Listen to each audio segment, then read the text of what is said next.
Hey everybody, welcome back to Stories of Strength. So excited that you're joining us again. We can't wait to tell Parker's story. Parker has been an intern for us this last summer and we're super blessed to keep him on for another year.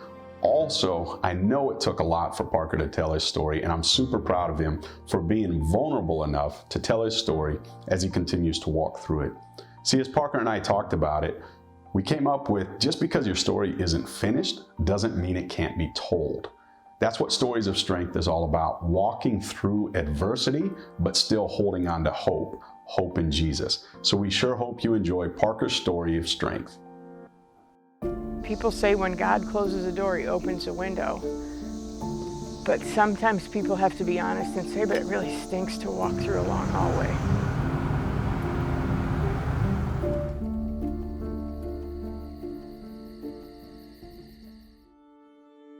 Hi, my name's Parker Nissen, and this is my mom, Heidi Brown. I'm Heidi Brown. A lot of you probably around here might know me if you're from Sheldon. I'm a senior at the University of Iowa, but I graduated from Sheldon High School in 2017, and I am back as an intern at Rise Ministries and having a great time doing that. But it's been a bit of a journey to get back here, obviously. We've been dealing for the past couple years with what I can now comfortably say was a severe case of anorexia, an eating disorder.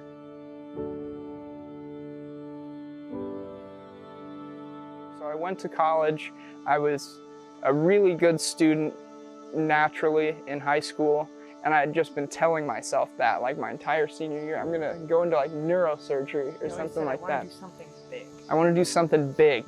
So I went to the University of Iowa and had tested out of the original chemistry class and was so over my head that it just scared me. I'd never, ever not been able to pick up on a class before.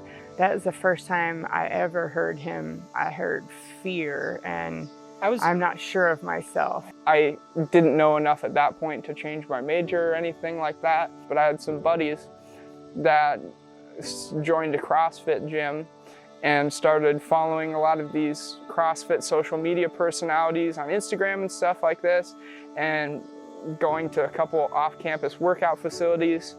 And I decided to try to follow this same community on social media, and instead of going to these CrossFit classes with these guys, I tried to recreate these workouts and stuff on my own. And I just kept adding stuff and adding stuff and adding stuff to my workouts. I was just like beating myself constantly, daily. But it was the only way I could get to the end of the day and be like, you know what? Even if I was terrible at class, I beat the heck out of myself here. So like, this is like, I accomplished something today. And I don't know, I just was trying to achieve this, I don't know what I'd call it, a physique or a lifestyle that I was seeing on these Instagram accounts where you see people posting the best things, like the highlights of their day. Like they post the coolest picture they took of themselves in the mirror where they look the best, or the cleanest meal they ate that day, and that's what they post, and that's what you think their life is. They don't post like all the real parts of their life. So I was just assuming, well, that's their life. They look great all the time, they eat great all the time, so that's what I have to do all the time, like no room for wavering. So immediately things like added sugars in my food, gone. Processed carbohydrates in my food, gone. And so all of a sudden I'm starting to work out harder and harder and harder, and then take more and more and more stuff out of my diet. And I remember as a parent, we're watching him wither away, and we're questioning and asking him, and he's very defensive. He's protective of his workout schedule. This is good for me. This is what I do for my anxiety. The worst that it had gotten was earlier this spring. Now we're back to earlier this spring, and I'm 131 pounds, and I've started to see this counselor, and things are starting to inch forward a little bit, but I'm still trying to hold on to these habits, and it wasn't going to happen unless I had constant accountability. It was either they were going to send me away to an in-person care facility, basically the only way I wasn't going to be in an inpatient facility was being sent home. This is the only reason I didn't end up in a hospital somewhere. God closing doors and opening windows, right? So that Iowa door I saw, that University of Iowa door, slammed shut. And I was mad about it because I was positive that's what I was supposed to be doing. Like, that was my plan. And my plan didn't work. And I just had no idea what to do with that. And then we come home and I don't know, I started, even though I was mad about it, I mean, between things like being angry at my mom or yelling at my brother. I mean, I've always wanted to be a leader to my brother.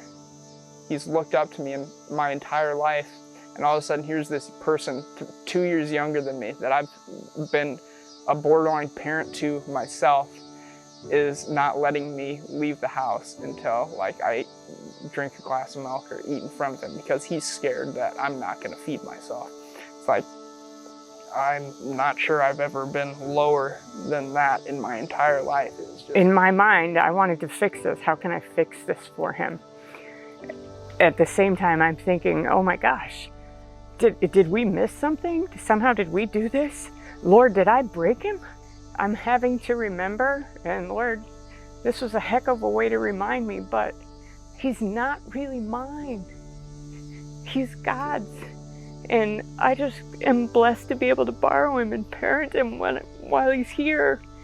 And Lord, if there's something I need to learn to do it better, but use me, show me what to do.